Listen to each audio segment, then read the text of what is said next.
Hello, dear friends. We are sincerely glad to welcome you again, and today we will talk with the esteemed Igor Mikhailovich Danilov. Greetings. Igor Mikhailovich, in one of our videos, we discussed that it is exactly thanks to primary consciousness that we see images in our heads, that primary consciousness is the primary viewer who is directly connected with us as personality, and it is exactly the one who retells everything it sees to personality. And it is already personality that, in its turn, perceives what primary consciousness tells it and finances it all. So, our esteemed viewers asked us a number of questions which boil down to the following. If personality doesn't care about this three-dimensionality, why does it constantly finance what primary consciousness retells to it?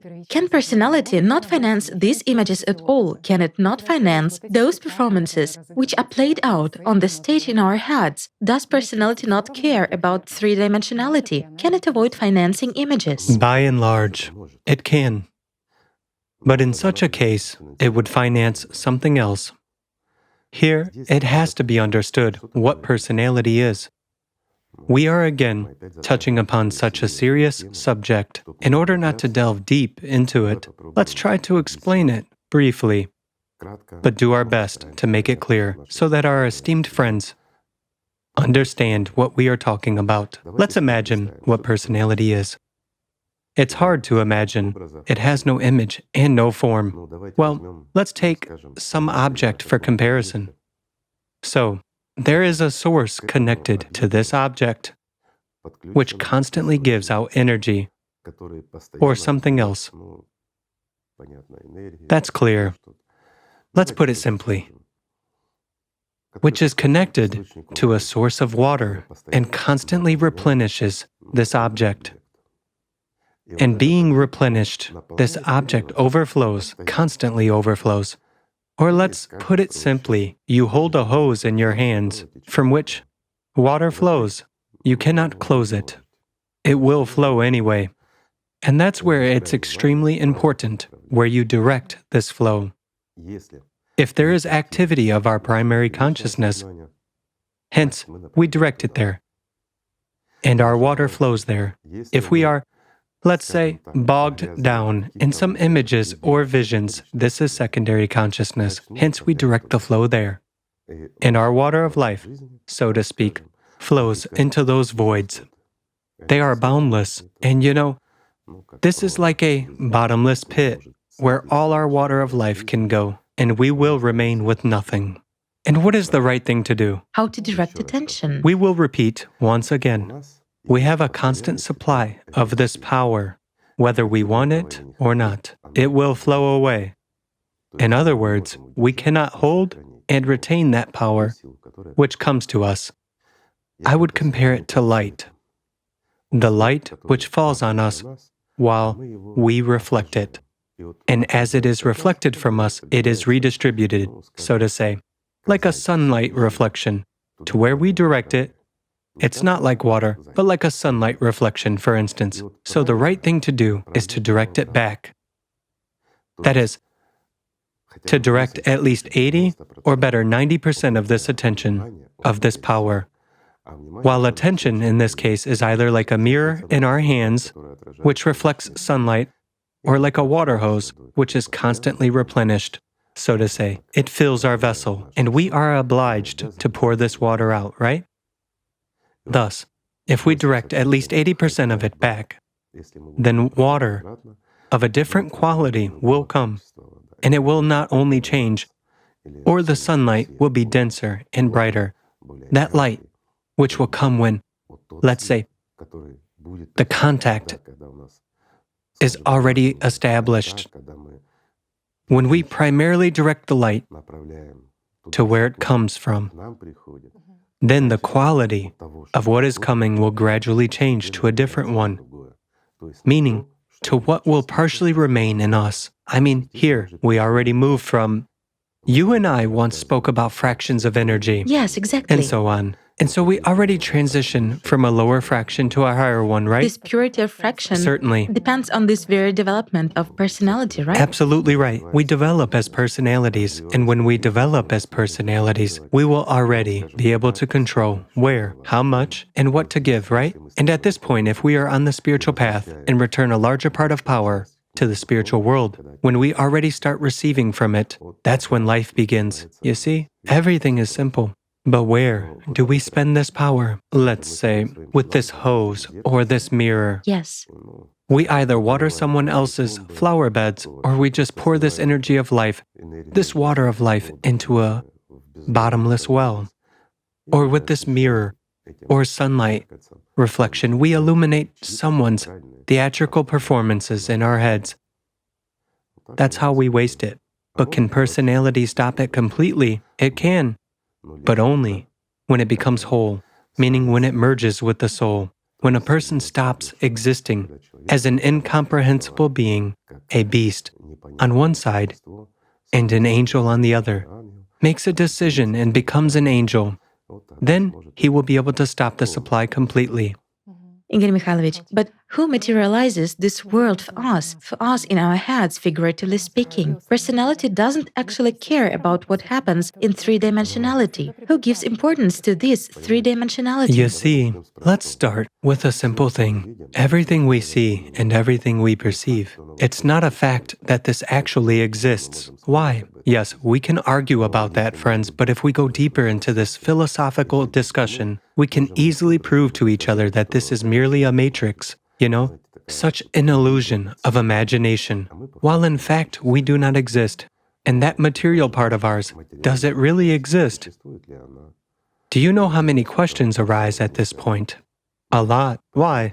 Because everything we see is what is formed in our heads, and it's not a fact that it exists. And the funniest thing is, it's not a fact that it's in our heads, since we perceive this world through our visual organs. We are centered in the head, but the information is processed by even that very primary consciousness is not in the head after all. And for whom is this world so serious? Who treats so seriously everything that happens precisely in this three-dimensionality? Primary consciousness. For it, precisely, this world is important. And the first one who perceives this information, the one who processes and conveys it, is primary consciousness. It perceives this world the way it wants to perceive it. I emphasize, friends, far from always the way this world is. But, if we compare, let's say, there is a picture which is put together of puzzle pieces, and if we take a few pieces out of that picture, will our consciousness complete the picture? It surely will. Absolutely. It will complete the picture. These tricks are performed by primary consciousness. In other words, it will definitely fill in what it doesn't know. But the question is different. If we take just several puzzle pieces from this picture and put them, is our consciousness able, for example, to take 10 puzzle pieces and put together or draw a picture that consists of 1,000 pieces? It will not reconstruct. Or will it invent it? It definitely will not reconstruct what is in reality. The funniest thing in this world is that our primary consciousness is mainly doing that. Having only a few puzzle pieces, it composes whole pictures, which should consist of thousands of pieces. That's true, especially in relationships between people. Everywhere. You understand very well how important openness is, because where there is no openness, it will suddenly complete. I wouldn't even take relationships because it's understandable. It's clear that in everyday life, consciousness tells us all sorts of things. Where there is no answer. Of course, but the most terrible thing is that it engages in substitutions. At the most important stage for a human, when a person either chooses, let's say, to follow the spiritual path or not, or he embarks on the spiritual path, and at this point, substitutions from primary consciousness begin.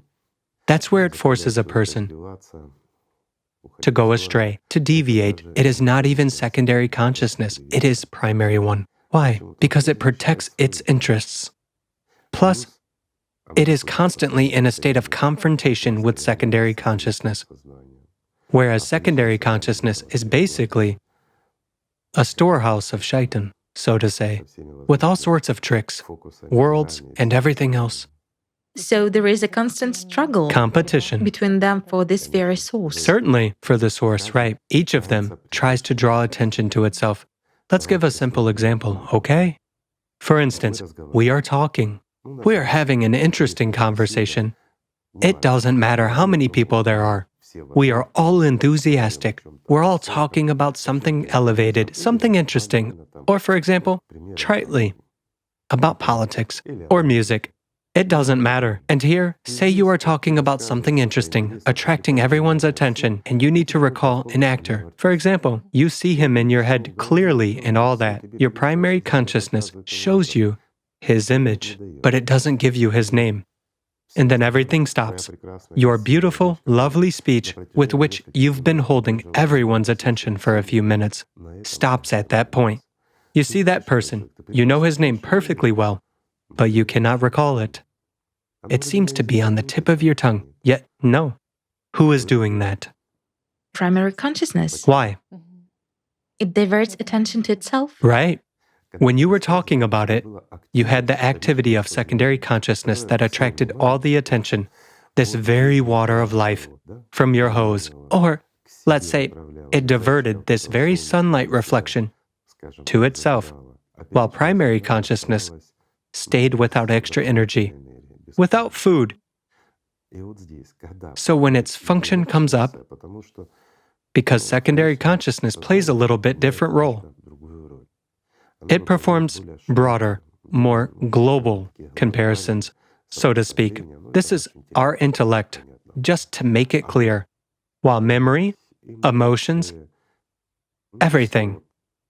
The back essence. Yes, that a 6-year-old child possesses, let's say, this is exactly primary consciousness. I mean, selfishness, laziness, all of our human qualities, so to say. This is all which is inherent in primary consciousness. And most importantly, primary consciousness is responsible for emotions. In addition, as we said, it is multifaceted, it is multi-layered, and it is very complex. It is even not as easy to understand primary consciousness as desirable, let alone secondary consciousness. In this example that you gave, does it mean that it diverts attention to itself through images and the back essence? In fact, it is memory. Memory is in the hands of primary consciousness. However, secondary consciousness also has memory, but that's a higher level component, so to speak. You may remember a lot of various formulas, use them easily, and everything else, but at a necessary moment, you may forget the name of the author of this formula. Meanwhile, you need to brag about it, to demonstrate your intellect, right? On the one hand, they kind of combine. There's the domain of primary consciousness here, so to speak, but it is secondary consciousness that dominates, so the primary one easily diverts attention to itself. You see how simple everything is, in fact. But in the same way, the secondary one easily snatches, let's say, that cheese away. If you remember, like the fox from The Crow, well, just as easily, it takes it away from primary consciousness when people talk. For example, about something simple and ordinary at the level of primary consciousness, and primary consciousness starts to emote or do something else, to quarrel, whatever, just to attract a lot of attention to itself. And at this moment, all of a sudden, secondary consciousness enters into an argument and starts giving philosophical examples to cool down all the ardor that has flared up. I mean, this happens far and wide. Yes, exactly. Right. Interesting. It is interesting, yes. The only question is, where are you, my friend, at this time? You are giving life to these illusions, and that's the most terrible thing. Do you control this process, or does it Certainly. start spontaneously for you as they wish? Right. Meanwhile, consciousness should actually be the executor. It should be in slavery to us, not us to it, regardless of whether it is primary or secondary. Igor Mikhailovich, it turns out that when a person recalls the name of a scientist or an entertainer, he really searches through the images in his mind and looks for a clue. Sure. He tries to recall, to draw some associations, he searches through them. Well, some people might say that's how our consciousness works, you see. I mean, we've taken an image of a person we are talking about. Never mind. or some scene from a movie, an actor. We wanted to say we've recalled it and we are telling the scene, and suddenly we forget his name, right? Clearly, we start scrolling through everything around him. But is it actually us who start scrolling through everything connected with him and around him? After all, we have a lot of pictures running through our mind. Those may include movie posters, movie titles, even the inscription of his last name, who this actor is and what he is, right?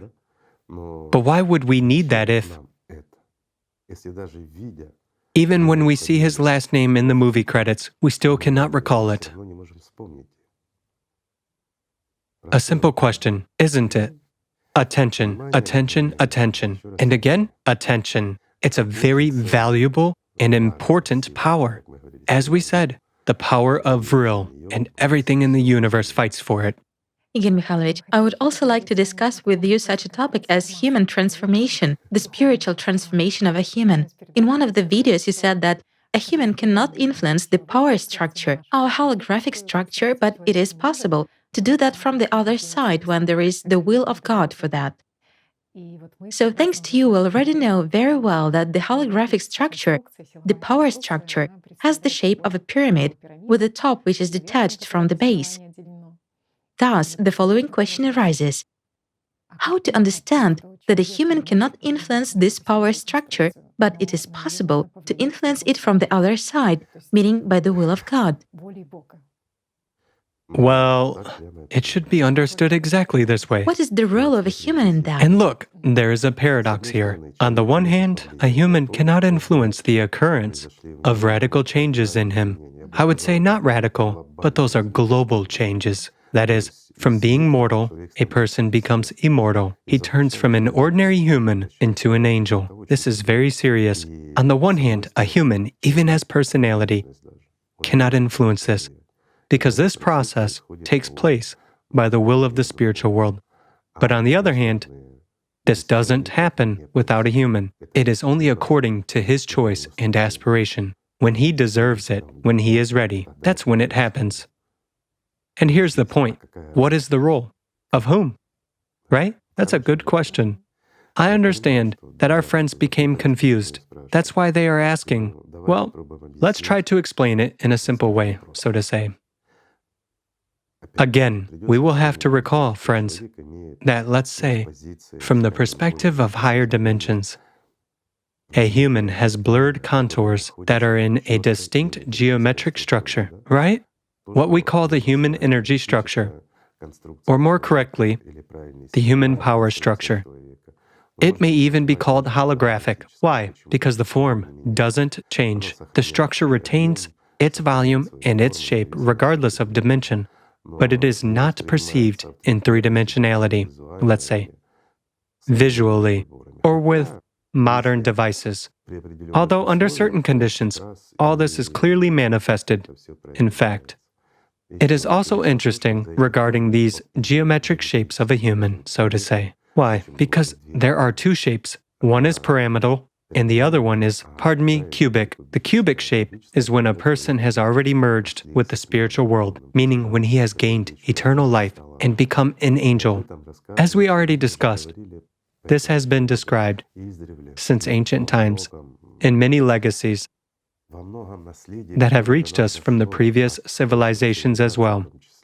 Even quite recently, it was all used, let's say in that very icon painting, because the first disciples of Christ knew about it, preserved and conveyed it as secret knowledge among their circle, bypassing priests and their institutions. You see how interesting this is? Well, there is a lot of interesting information on this subject. So what takes place? Going back to the question, when a human strives exactly as personality and directs this very hose along with this sun, this mirror, this sunlight, reflection, back to the spiritual world, and spends 80, or better yet, 90% on that, then the opposite reaction takes place.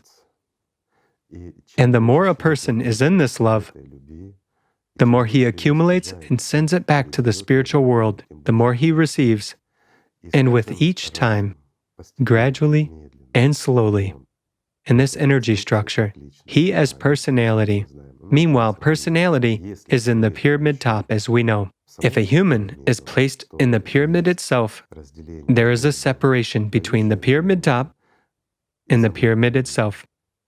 And so in this very top, our consciousness, meaning the guards, are actually located, separating personality from the body. And here, no matter how you look at it, what is called the silver thread runs through those guards, doesn't it? Once again, we already discussed this, but I'll repeat it, friends, since we're already talking about this. Why is there such an inner anguish, as if there is compression inside and everything spiritual disappears, and the world turns into such a hard, dark thing? Or on the contrary, the world becomes clear and simple. But there is nothing inside, just emptiness. Because when consciousness is active, when we invest too much attention in it, it can simply compress this silver thread. For understanding, let's say it's like a hose, along which this light or water flows from the spiritual world. Let's put it this way, from our soul that is located in the center of the pyramidal structure to the top of this pyramid, where we, as personality, are located. Through the hose there flows the energy of life, or the water of life.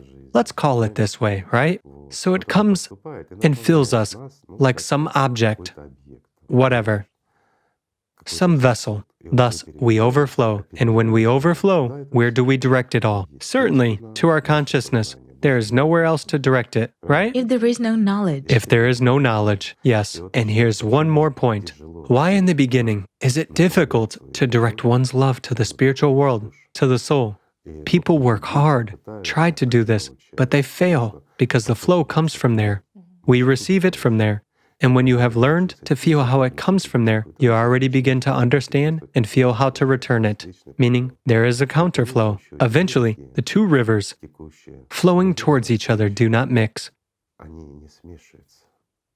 but gradually interflow, and in the end, they become one whole, merging together. How does this happen? The more we send back that love, this energy of life, which we receive from the spiritual world, the more of it, of a different and better quality, we receive back. However, if we waste it on consciousness, this different quality and quantity becomes sharply reduced. We have to take steps back and start from the beginning in order to achieve the same result, so to say. Whereas if we don't lose it, but constantly do this, then let's say the flow intensifies, and this very exchange of the power of love becomes greater and brighter. Why? Because personality begins to gradually descend, passing through this silver thread. In other words, this is exactly that little island or that road through which personality can reach the soul. And leaving the pyramid top, friends, the closer personality gets to the soul, the shorter and certainly thicker the silver thread becomes. It's like a road widening. Well, shortening through widening. Everything is very simple.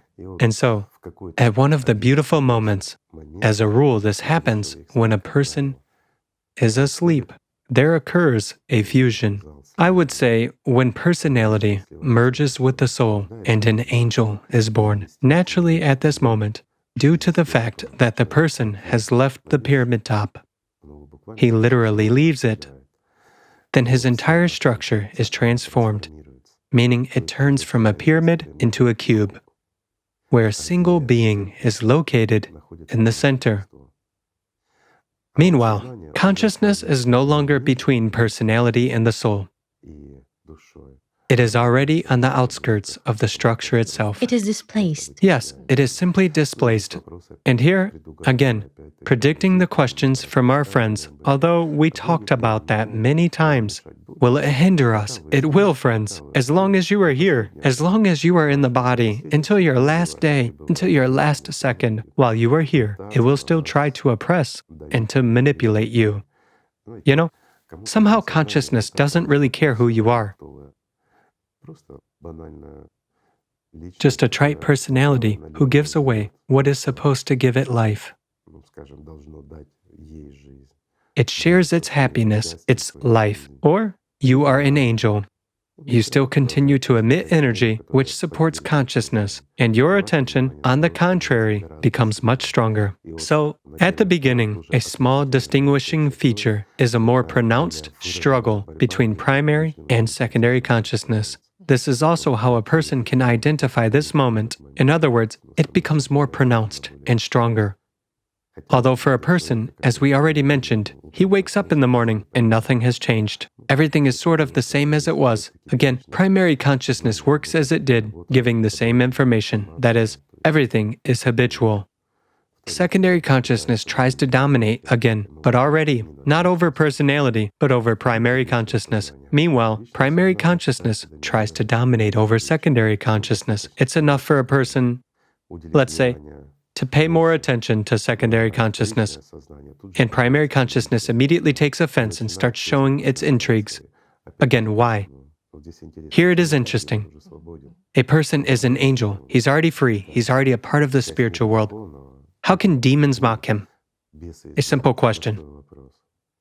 Just answer, what do you think? It teases. Everything is very simple, friends, because the memory of this world still remains with primary consciousness. Personality also has memory, certain skills, well, a lot of things. Basically, our whole life that has passed, everything that we have received remains with personality as well, but it has no value. And it's not that interesting for personality. The back essence is the domain of primary consciousness. Absolutely right. We've already discussed this with you. I'll repeat it once again, just to make it clear. We as personality do not even perceive our gender. This is really so. I mean, we don't care who or what we are. While in this case, substitutions can easily take place from that very primary consciousness. It is fond of fashion. It is fond of self-expression. You know, to shave your hair or to dye it in order to attract other people's attention. Everyone fools around as they want. The main thing is to attract someone's attention, right?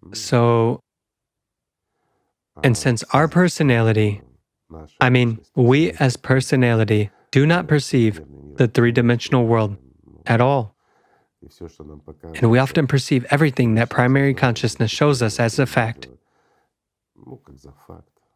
Hence, there are a lot of substitutions. Many people already feel, this sort of a split when, on the one hand, they understand that primary consciousness gets emotional, while on the other hand, they notice that somebody in them really doesn't care about those seemingly serious events that happen. Well, now you have touched upon doesn't care. They're serious events. Let's recall, friends, the following moments who have experienced, God forbid, those are bad moments, but anything can happen in life. When, let's say, a dear or close person or a good acquaintance passes away, then on the one hand, consciousness says, how come? Secondary consciousness sounds the alarm. There is grief. It immediately counts losses, something else, those kinds of things. Whereas primary consciousness provokes an emotion. Grief appears in primary consciousness. All memories from the past. Of course, it immediately begins to yearn. That's it. It's the end of life or something else, or how come he's gone and so can I? And if you look attentively within yourself, somewhere deep inside there is someone who looks at all this and nothing touches him at all. That's exactly personality. This is the truth of life. Why? Because personality doesn't perceive three-dimensionality. It does not perceive losses because, I would put it this way. Among this trinity, the most sane one is precisely personality, because it understands perfectly well that this whole world is a quickly passing illusion, whereas life begins when a person gains life eternal. And that's when life really comes. While all those events are temporary inconveniences, often a lot of all kinds of incomprehensible and inexplicable phenomena from consciousness. When you do not recognize yourself and wonder, it seems that I'm a sane person, but why do I react either to this or to that in such a way? Right? Consciousness often manipulates the way it wants to. So it turns out that, on the one hand, a person is kind of insensitive as personality, but you cannot say that either. There is empathy. Let's say, When a person meets, for example, his acquaintance who is too preoccupied with the material world or who is far from spirituality, the person who meets him, for example, you, my friend, you meet your old acquaintance. You're already on the spiritual path. You understand that this is important. You understand this value and everything. But you meet a person who is preoccupied with something entirely different. He either drinks alcohol or, is immersed in the material world. Or he is climbing somewhere up the hierarchical ladder in this world. And there appears an inner anguish. That's an interesting phenomenon. Where does it come from? From personality. Personality is very much concerned about the lost angel. But there is a trick here too. Why is it not concerned about itself? And look, it has a very well-developed perception, intuition, in all our, let's say, paranormal contacts. When we feel or perceive someone, all this happens at the level of personality. And if somewhere a person sees lost opportunities in someone, he is anguished. But when a person is not even on the spiritual path, or even when he is on the spiritual path, he doesn't notice how the devil tempts him when the devil leads him astray as a potential angel, almost near the very gate, and the person doesn't notice that. These are also paradoxes, right? Well, that's the way it should be. Yes, if you immediately think that it is probably the same for personality, whether it is me or you. I mean, it is sort of whole, while here... You're right. In this case, we have put it somewhat difficult, of course, but I've understood you. Personality is not whole, and a human isn't whole, but it perceives, I would say, all of humanity as a single whole. So there is something in each of us that is part of a single whole. And still, there is anguish in personality for unity.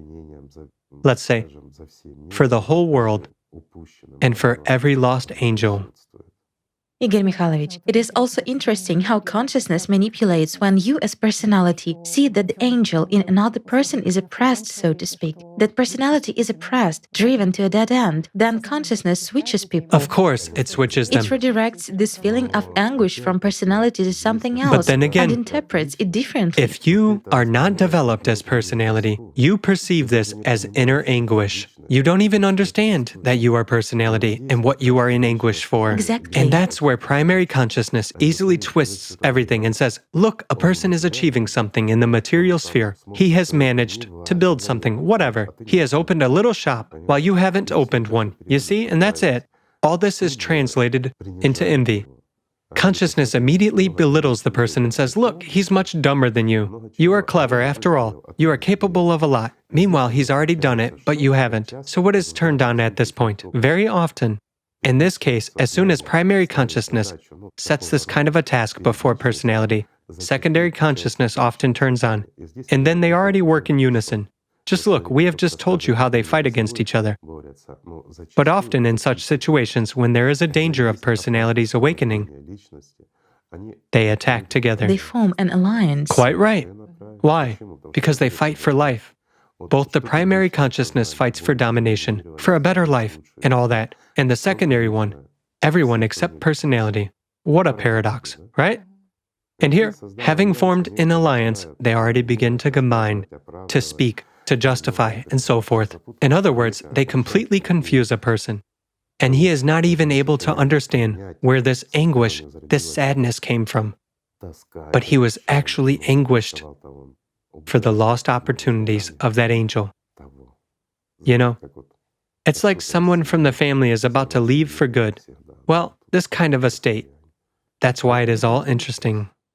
It turns out that if you don't develop spiritually, then only you as a human remain in ignorance. Sort of everyone knows everything. Consciousness knows everything, and personality understands and knows everything. Well, there is no secret. All the prophets came and told people about that, and more than once. Yes. They said, there is no secret at all.